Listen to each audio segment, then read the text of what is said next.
I've worked for them Puss for the last 32 years, but I've been indoors for the last 13 years.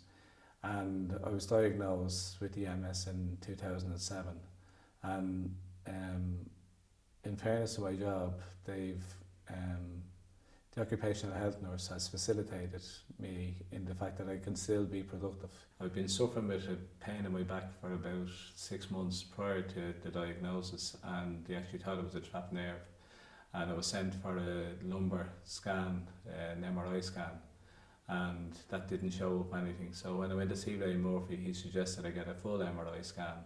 Well, my wife was with me at the time, and she was as shocked as I was. I hadn't got a clue as regards what it involved or what it was, and then he went through, and in fairness to him, he gave a very simple explanation as regards that it was the messages weren't getting from the brain down to the parts of my body because there was lesions like blockages on my spinal system.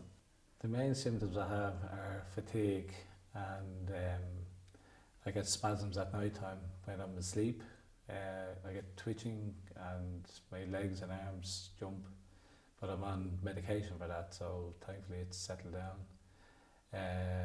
The tiredness, I try and manage as best I can. I try and get as much rest as I can during the day. And when I'm out walking, if I walk any distance, my right leg goes dead. But I try and walk every day for at least 15 or 20 minutes until I feel it going. The neurologist told me I had a primary progressive MS, and he explained that it could get worse over the years, but it might stabilise. So I found it very hard to deal with initially, because of the fact that it's the fear of the unknown, that you don't know what's ahead of you, and it's very hard to plan things ahead. It's very hard to be positive at times because you keep saying to yourself, in 5 years' time, am I going to be still working? Am I going to be able to do things with the kids? Am I going to be able to have a normal life as such, you know? I actually got a book out from the MS Society about talking to your children about MS, and there were some very good tips in it. And it was trying to explain to them what it was that was happening and how to simplify it for them. And you're basically trying to tell them that you can do a certain amount of things, but that you have limits. And sitting them down and explaining to them, well, Dad can do 20 minutes of football, but that's it. And after that, I have to come in and have a rest, and getting them to accept where you are, you know. My eldest son would have been about 8 or 9 at the time, but a couple of years after I was diagnosed, the readathon was very prominent.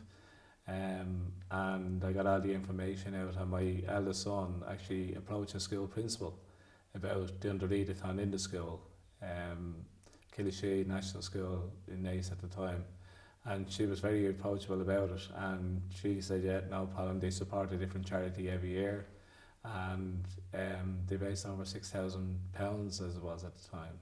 When I was diagnosed in 2007, I became a member of the MS Society and MS Ireland, and they sent me out information booklets which were very helpful in relation to things that might be going on, and trying to explain, as I said, about the book for the kids and things like that.